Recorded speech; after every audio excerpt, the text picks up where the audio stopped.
Hello and welcome to another geometry lesson by eMath Instruction. My name is Kirk Weiler and today we'll be doing Unit 3, Lesson 10 on exterior angles. Now you looked a little bit at exterior angles in middle school, but in geometry they're going to become very important. So let's get right into them. Exterior angles. Now most of the time when we work with angles, whether they're in triangles or any other kind of polygon, they are inside or interior to the polygon we're working with. But for every interior angle of a polygon, there exists a related exterior angle. So let's take a look at what an exterior angle is, or at least how it's defined.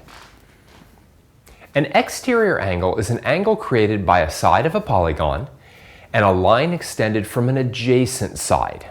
All right, so before we kind of get into this, just remember, two sides of a triangle are, or of a polygon for that matter, are adjacent if they touch each other, all right? So let's take a look at exercise number 1. For triangle ABC, do the following. Letter A, using a straight edge, extend each side to create 3 exterior angles. All right, now there's many different ways to do this. Almost all of them are correct. Now, when you say there's many different ways to do this, what do you mean by that? Well, let me just bring exercise kind of 1 up to the top. All right. So one way, let me just click on this, would be if I extended the sides that way, right? So I could kind of almost extend in a clockwise fashion, if you will. All right. But I could also extend the lines this way. And that's also completely okay. I could even have them mixed together. So for instance, side BC, I could extend one side this way and one side that way, and that would be okay. As long as you're extending a side, all right, at a particular vertex, it doesn't really matter which side you extend, then the angle that's created is the exterior angle to this particular interior angle. So why don't you pause the video right now and take a straight edge and extend the sides, you know, either like this or like this, it doesn't really matter, and then we'll move on from there.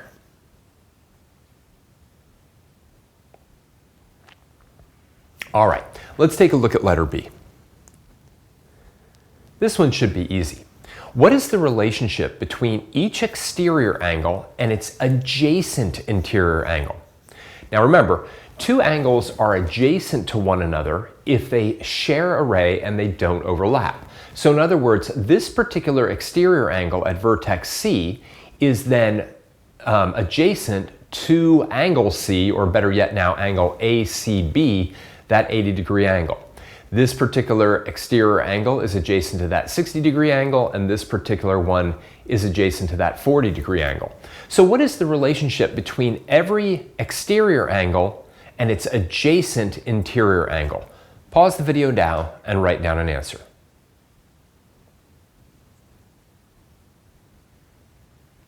Well, hopefully you said they're either a linear pair or they're supplementary to one another, right? And they're supplementary to one another because this entire angle, right, must be a straight angle.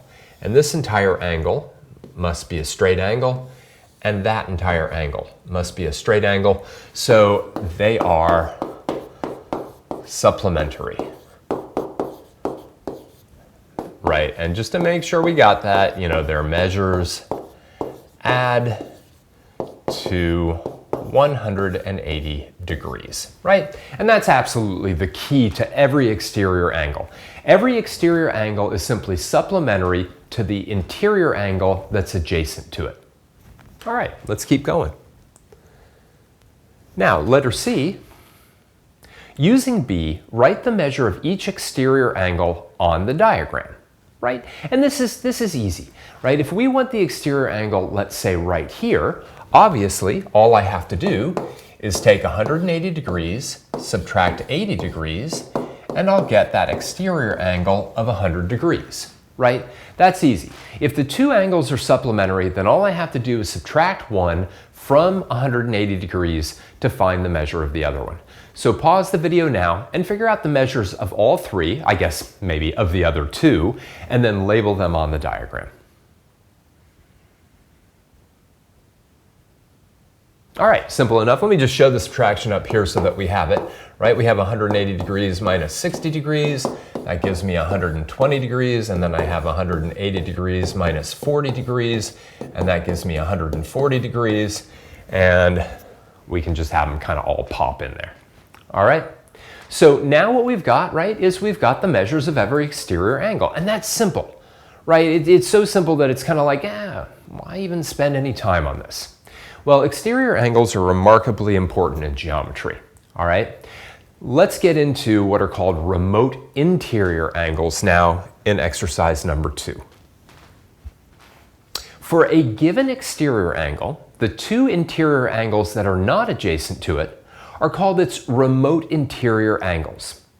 There is a relationship between the measure of any exterior angle and its two remote interior angles.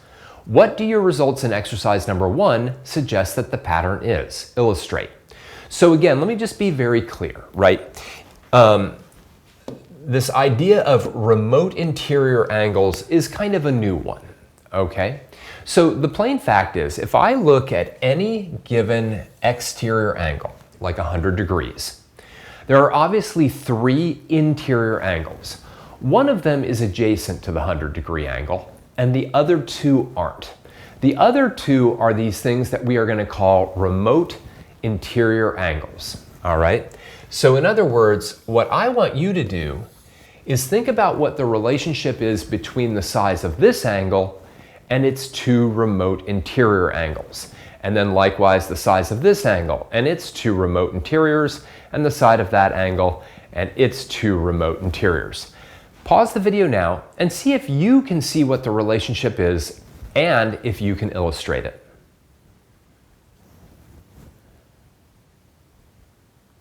All right, well, I'm hoping that it's pretty obvious to you, right? That's a 100-degree angle and its remote interiors are 60 and 40. 60 plus 40 is 100. This, right, is a 120-degree exterior angle. Its remote angles are 80 and 40, and when I add 80 and 40, I get 120. And finally, there's a 140-degree exterior angle. Its remote interior angles are 60 and 80, and when I add 60 and 80 together, I also get 140. So what appears to be the case, and in fact is the case, and we'll prove this in just a little bit, is that the measure of each exterior angle equals the sum of the measures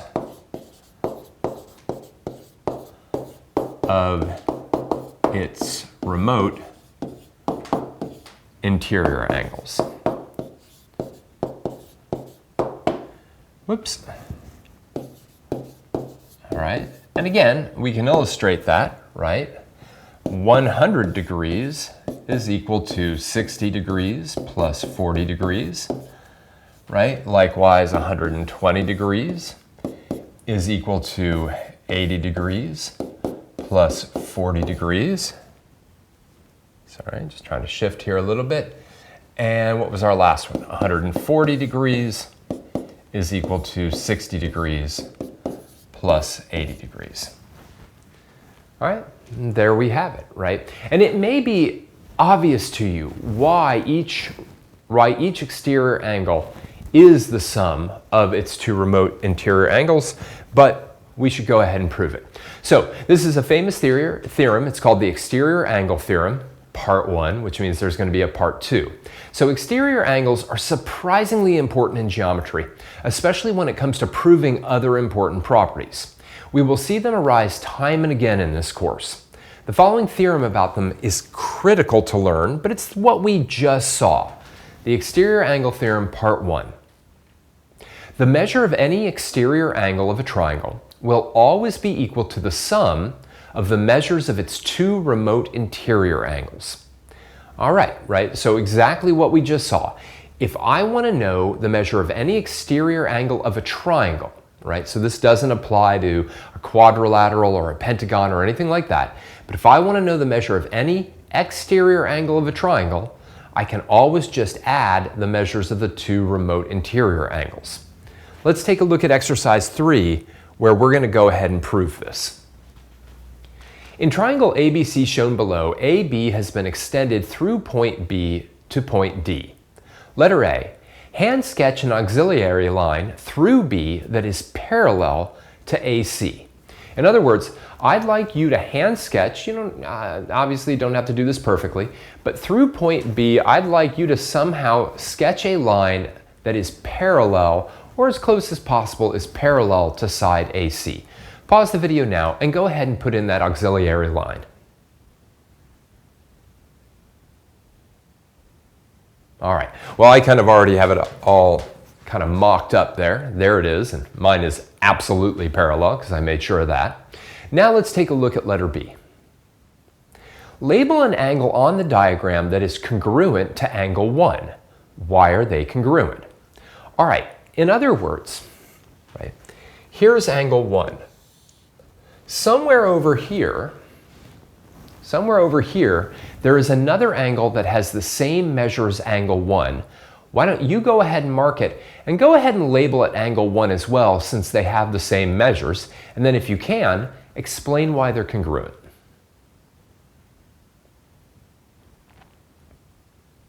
All right, well, this is also the same as angle 1, right? And the reason that those two angles are congruent to each other is because they are alternate interior angles. Oftentimes, alternate interior angles are described by math teachers as being angles that are part of the letter Z, right? So I can kind of see the Z right here, right? And then those two angles are alternate interior, right? They alternate on either side of this transversal that cuts across those two parallel lines. All right, let's take a look at letter C. Label an angle on the diagram that is congruent to angle 2. Why are they congruent? So in other words, there's also an angle somewhere over here in this picture that is congruent to angle 2. Why don't you go ahead and mark that, and why don't you go ahead and label it as angle 2 because they are congruent. All right, well, let me do this one in red to give it a nice contrast, right? If this is angle 2, this is also angle 2 because those are corresponding angles, right? Now, in this case, you kind of want to ignore this particular line and just think about these two parallel lines being cut by this transversal, right? These are corresponding angles, right? The two most important angle pairs in parallel line work, alternate interior angles and corresponding angles, both of which are angle pairs that are congruent. Finally, here comes our proof, right, of our exterior angle theorem, letter D. Based on B and C, write an equation for the measure of angle DBC. Now, this thing has gotten a little bit busy up here, but just to be very clear, let me go maybe with a little bit of a highlighter here, right? I want the measure of this particular exterior angle, right? And I can just see it right on the picture, right? The measure of angle DBC is simply equal to the measure of angle 1 plus the measure of angle 2. And of course, angle 1 and angle 2 are the two remote interior angles to this exterior angle. So the measure of angle DBC is equal to the measure of angle 1 plus the measure of angle 2. And that's what we were really trying to get at here, right? Which is, how do we prove that the measure of any exterior angle is equal to the sum of the measures of the two remote interiors. Now, there are other ways of proving this fact, including a partition proof using the 180-degree condition of a triangle. That's a nice way to prove this as well. But this is a nice way of proving it that involves a parallel line that's an auxiliary line, right, drawn in, and then we get these alternate interior angles, these corresponding angles. And if this, by the way, feels similar to the proof that we did to prove that a triangle contains 180 degrees, then you're absolutely right. It is very, very similar to that. All right. In fact, you might even argue it's the same proof. Let's take a look at exercise number 4. For triangle EFG shown below, sides have been extended to create exterior angles at each vertex. Letter A. Find the measure of each exterior angle using facts about supplementary angles. Write the measures on the diagram. All right, so in this particular problem, I don't want you to do any work with the exterior angle theorem. I just want you to use the fact that every exterior angle is supplementary to each one of these interior angles to figure out the measure of the exterior angle at E, at F, and at G. Why don't you pause the video now and go ahead and do that.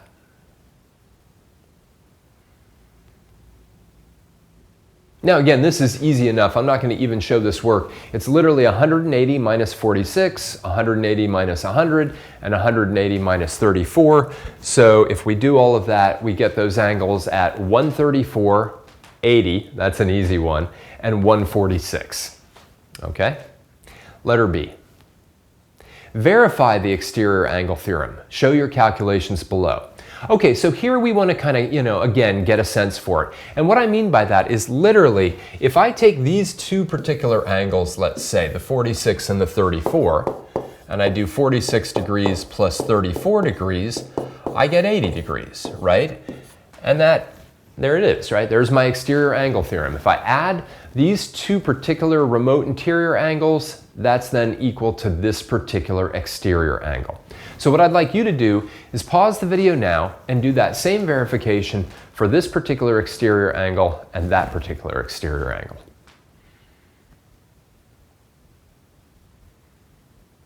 All right, well, I'm going to do the easy one first. Let me just kind of erase this.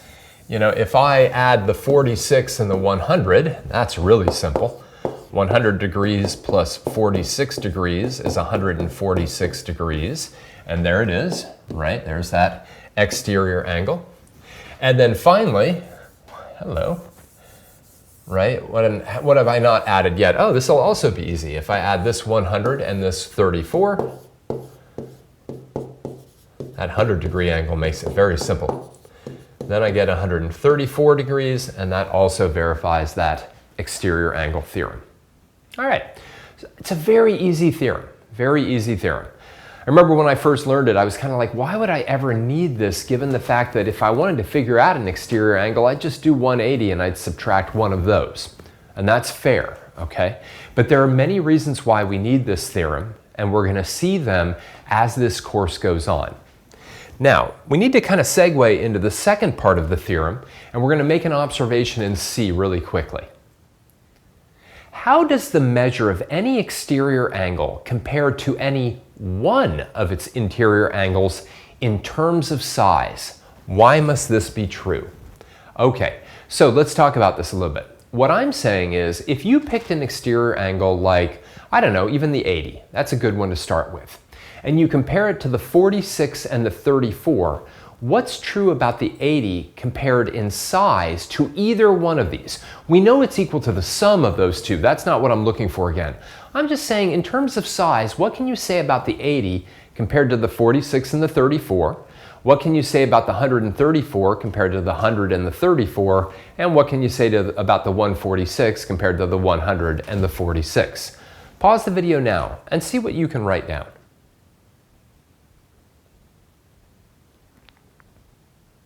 Well, what should be pretty obvious is that the measure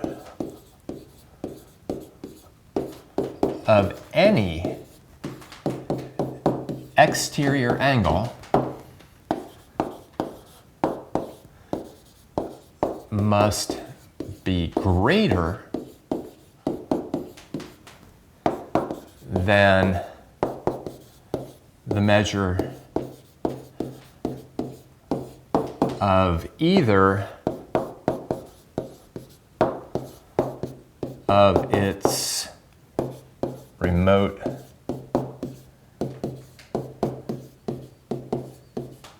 interior angles. All right, so the measure of any exterior angle must be greater than the measure of either of its remote interior angles. Now that's pretty obvious, but still, why must this be true, right? Well, it's got to be true, right? Because the whole, right, must be greater than any of its parts, right? So the plain fact is, because every exterior angle is the sum of its two remote interior angles, we can consider the two remote interior angles being its parts, right? And the whole, any whole, must be greater than any of its component parts. It's that simple. All right, so exterior angle theorem, part 2. The measure of any exterior angle of a triangle will always be greater than the measure of either of its two interior angles. Easy peasy, right? Now, again, you might say, well, okay, why? You know, why would I care even about that? Well, let's just take a look really quickly at exercise number 5. Three lines, R, S, and T, intersect below, forming many angles, some of which are numbered. Explain, using the exterior angle theorem part 2, why angle 3 could not be congruent to either angle 4 or angle 5. So I'm claiming, right, that given this diagram, that there is no way that angle 3 could be equal to angle 4 or congruent to angle 4, and there's no way angle 3 could be congruent to angle 5. Why is that? Pause the video now and try to write something down.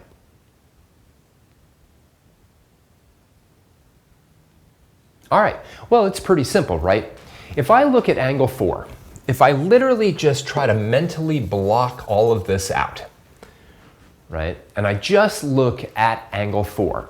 Angle 4, right, is an exterior angle of this triangle, right, and its two remote interior angles are angle 3 and angle 2, right? So angle 3 is a remote interior angle to angle 4, and therefore angle 3 must be less than angle 4, right? The measure of angle 3 must be less than the measure of angle 4, because angle 3 is a remote interior angle to angle 4. All right, it just is. Now, if I get rid of all of that and I kind of scratch this out and I just look at that drawing, well, same thing, right? Angle 5 is an exterior angle to angle 1. Angle 2 and angle 3 are remote interior angles to angle 5, and therefore the measure of angle 3 must be less than the measure of angle 5, right? So I'm just going to write down the same is true for angle 5. Now, don't get me wrong, one thing that you could say immediately is you could say, well, angle 4 and angle 5 are congruent to each other because they're vertical angles. So what's true for 4 is true for 5, right? So I could have just been like, well, this is why angle 3 and angle 4 can't be congruent, and since angle 5 and angle 4 are congruent, well, then the same is true for 5, right? The plain fact is, right, we can say, looking at this picture, that there is no way that either angle 4 or angle 5 could be congruent to either angle 2 or angle 3. In fact, angle 4 and angle 5 must be greater than either one of those two angles. All right, let's do one final thing with exterior angles. Every once in a while, what will happen is you will be sort of tested on the exterior angle theorem from an algebraic standpoint. So let's take a look at exercise number 6. In the diagram below, side BC has been extended through C to point D. Find the value of x algebraically, then find the measures of angle A and angle DCA. All right, so here's definitely a situation where if you were faced with this on a test, on a state test, a local test, whatever, it doesn't matter, you'd have to look at this picture and say, oh, well, this particular exterior angle, angle DCA, has a measure of 4 times x minus 2. And that must be equal to the sum of x plus 5 and 47. And that, of course, allows you to set up an equation. In fact, let me just write this down, right? The exterior angle theorem, that doesn't look like it's a pen. That was interesting. All right.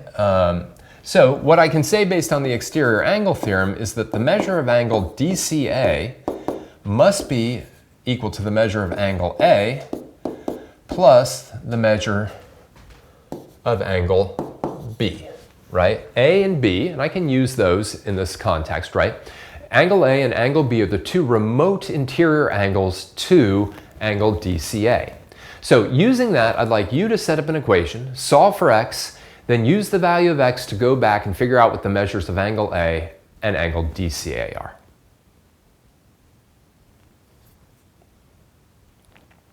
All right, well, it's just basically algebra at this point. The measure of angle DCA is 4 times x minus 2. The measure of angle A is x plus 5, and the measure of angle B is 47. Simple enough, I just have to do a little distributive action here, 4x minus 8. Here I'm just going to combine a few like terms, x plus 52. I'm going to add 8 to both sides, and that's going to give me, maybe I'll subtract x as well just to make this a little bit faster. So we'll get 3x is equal to 60. Divide both sides by 3, and we'll get x is equal to 20. All right. You always have to watch out in geometry problems, especially because once you've solved for x, very often you have to go on and do something else with it. So in this case, x is equal to 20, but I still want the measure of angle A and the measure of angle DCA. Right, so maybe I'll carve out a little room here. The measure of angle A is simple enough. That's just going to be 20 plus 5, which is equal to 25. And then the measure of angle DCA, I could just actually take the 25 and the 47 and add them together, but I'll do the substitution anyway. I'll have 4 times 20 minus 2, which is 4 times 18, which is 72 degrees. So the measure of angle A is 25 degrees and the measure of angle DCA is 72 degrees. And as a nice check, right, 25 plus 47 is in fact 72 degrees. All right, great, let's wrap this up. So today we saw this thing called an exterior angle, and it's really simple. Literally, exterior means on the outside of. So an exterior angle is on the outside of a figure, and we're going to be concentrating in this course on the exterior angles of triangles, right? Extend any side of a triangle and you create an exterior angle that has then an adjacent interior angle that it's supplementary to. But what we saw today was something very important, which is that the measure of every exterior angle is simply the sum of the measures of its two remote interior angles, the two interior angles that it is not supplementary to, that it does not touch. The second part of the theorem just flows naturally from the first, which says that the measure of any exterior angle is greater than the measure of either of its two remote interior angles. All right, we're going to see a consequence of that particular theorem right away in the next lesson. For now, I just want to thank you for joining me for another geometry lesson by eMath Instruction. My name is Kirk Weiler, and until I see you again, keep thinking and keep solving problems.